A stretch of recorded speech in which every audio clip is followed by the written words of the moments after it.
Hi everyone, my name is Mathieu Chassin and I welcome you to my channel.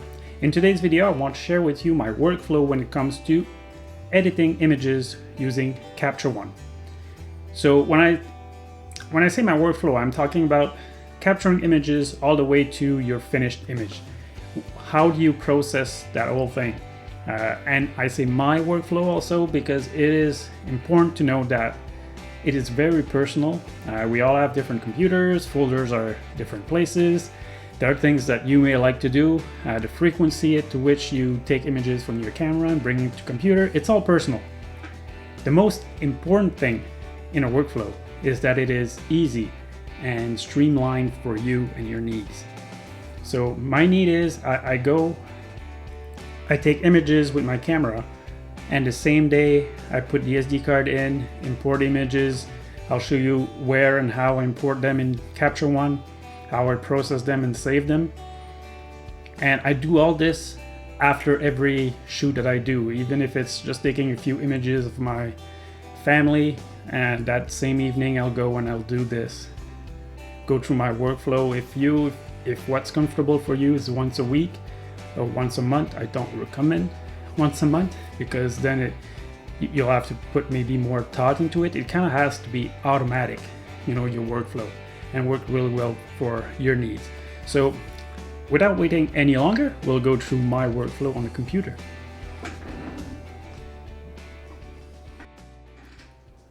All right.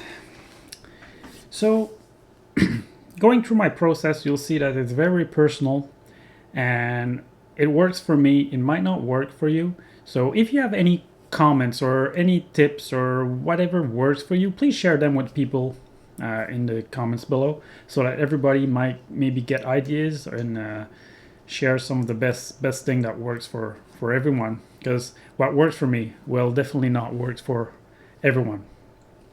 The first thing, the workflow of managing your files on your computer starts with is where you put them on your computer and how you sort of manage that.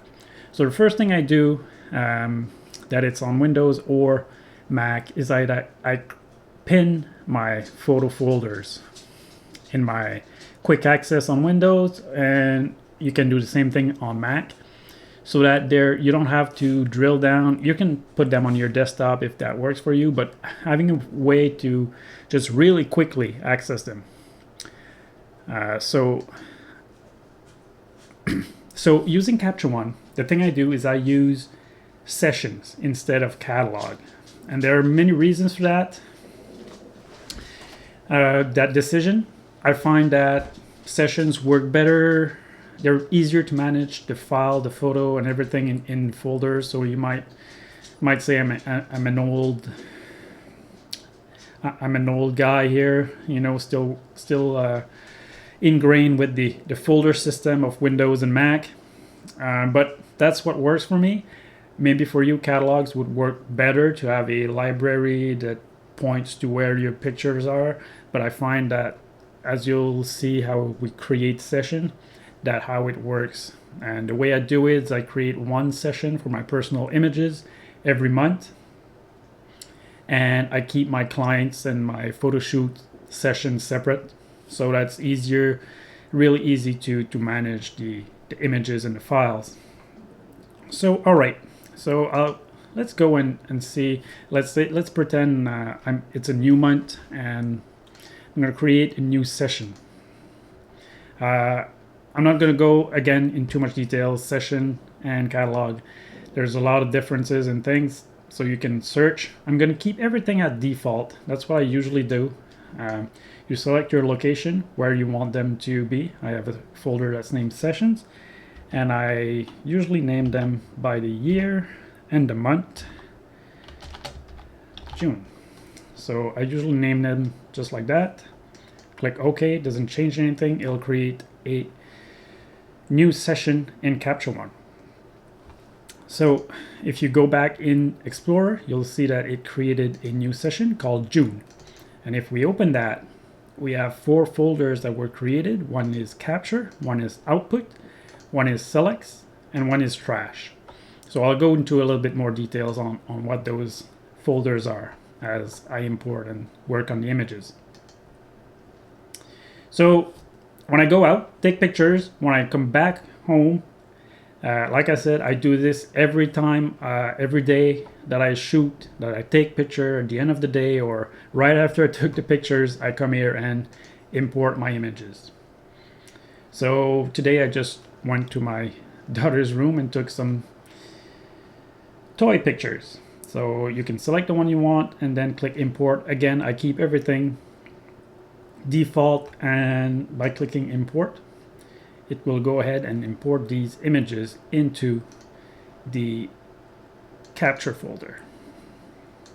Now you can see every file's in there, and that's what's nice with the session, is that your session file is there, your images are in there. So if I want to take this folder and move it around, I can move it anywhere. So all the edits will be in the session file here, and all the images are in the same folder and all that. So I find that I don't know, for me it works.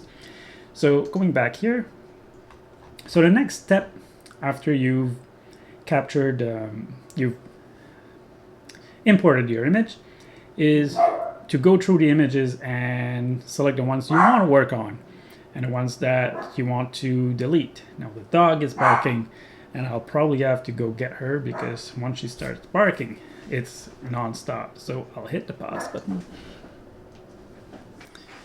Okay, so once all the images are downloaded, what I do is you got to go through the images, select the ones you want to edit, the ones you want to keep, the ones you want to delete, and all that. Again, I try to keep this process as simple as possible, make it as easy as possible to go through, the quickest. So I keep it as simple as going through. I like this image, I press the equal sign on the keyboard to add a green tag to it, and I go to next, green tag. This one I don't really like, but I'll keep it still. This one is cool. This one I don't really like. Now this one, you'll see there's 3 different images of the same toy. This one is too bright, and then these ones are identical. So the bright one, I really don't want to keep that. It's just taking up space. I'll hit the minus key on the keyboard to give it a red color, and I'll remove one of the 2 duplicates here because you don't really need duplicates. And that's as simple as it gets. That's my process, really simple. And once I've chosen, sometimes if there's images that really stands out, I will go and give them some stars. Those are usually rare, and those are images that I think I'll spend a lot of time editing, and I don't want to maybe go further with it. Maybe that's going to be a print or something that I want to do something with. But overall, simple is select, don't select, and delete. So, and after that, you can go into your library tab, and you can easily only view the ones that I absolutely like on the stars. You can, the stars, you can use the keyboard numbers 1 to 5 in Capture One to select the stars.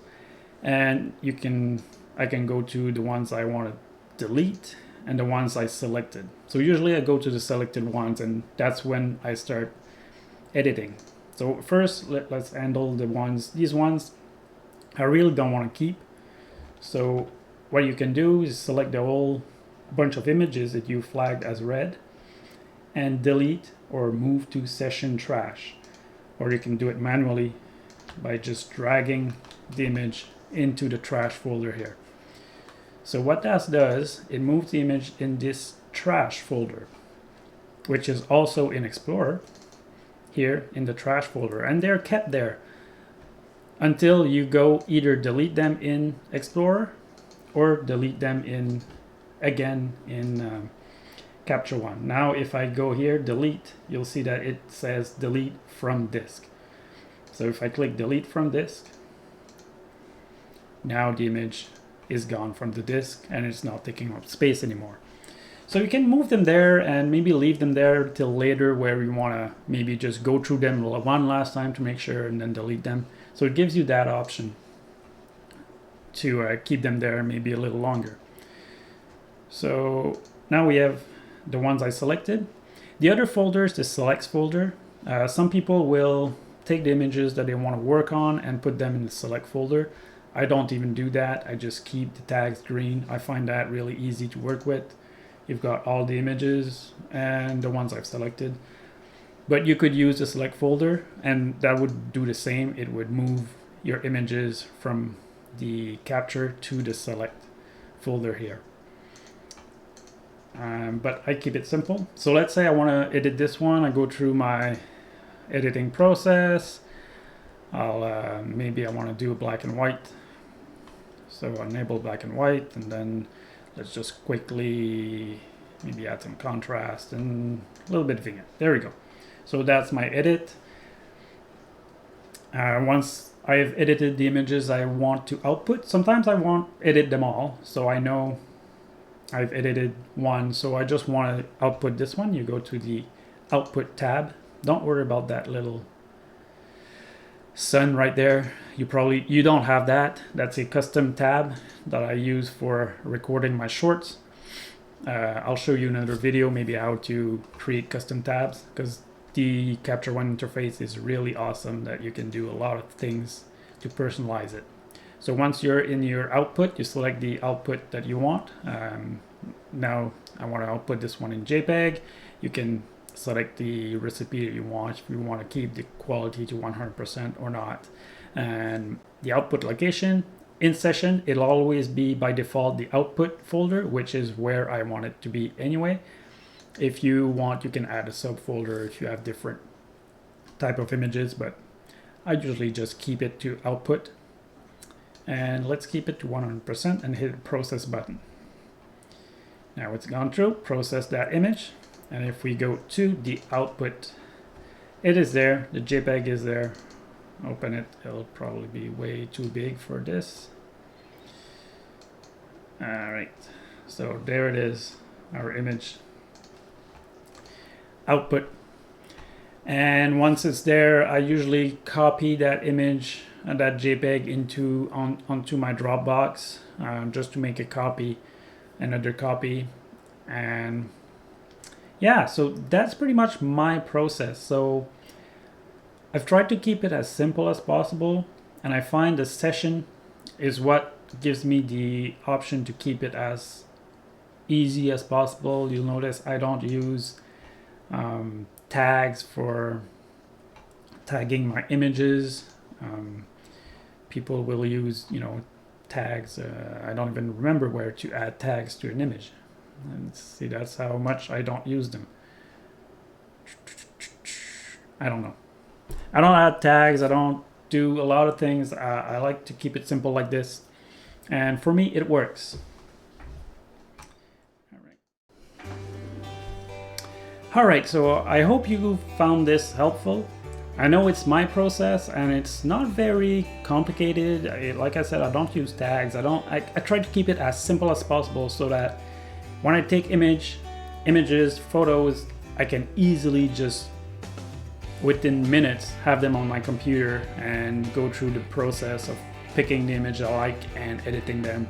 And if I don't have a lot of images, I usually go through and within 10 minutes I can have my images edited and saved into JPEG if there's not much to edit on. So I think it's really important to find a process for you that works and that you find easy to go back to, that you don't feel like, oh my god, I gotta take the images on my SD card and save them, and like it needs to be easy, and as easy as taking your camera out, you put your camera back down and you take your SD card and upload to your computer. It must be easy. And so hopefully that gave you a few ideas. If you have questions about sessions and catalog, you can ask them in the comments. I'll go through the questions. And I know it can be complicated and there's a lot to learn So that was really quick overview. So I hope you still enjoyed that, and it may help you to find a process and to that works for you. So until next time, all right, bye bye.